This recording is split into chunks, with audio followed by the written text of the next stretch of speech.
Kodi i ri zgjedhor nuk do të miratohet deri në qershor, ashtu siç parashikon agenda e reformave.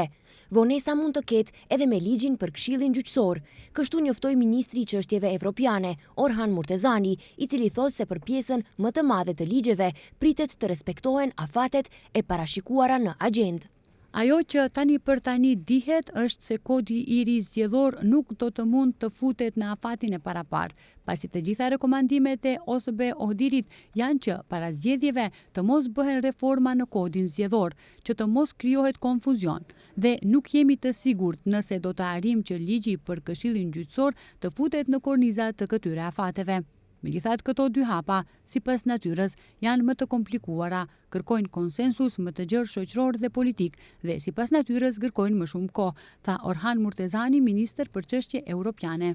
Këto reforma do të jenë të rëndësishme që vendi mund të shfrytëzojë fondet nga plani i rritjes së 4 viteve të ardhshme, por sipas Murtezanit, vonesat e disa reformave të caktuara nuk janë asgjë frikshme, ndërsa të njëjtat pritet të përfundojnë brenda 12 muajsh. Asgjë nuk është e frikshme nëse reforma të caktuara nuk mund të zbatohen në afatin e parapar. Hyn në fuqi grace period prej 12 muajsh, ku sigurisht do të kemi mundësi t'i përfundojmë të gjitha, u shpreh Orhan Murtezani, ministër për çështje europiane. Murtezani mori pjesë në mbledhjen e parë të mekanizmit konsultativ për agjendën reformuese, ku mes tjerash theksoi se vendi ka përmbushur të gjitha 5 hapat reformues të parapara deri në shkurt të këtij viti, pas çka vendi ka dorëzuar kërkesë te Komisioni Evropian për lirimin e mbi 17 milion eurosh.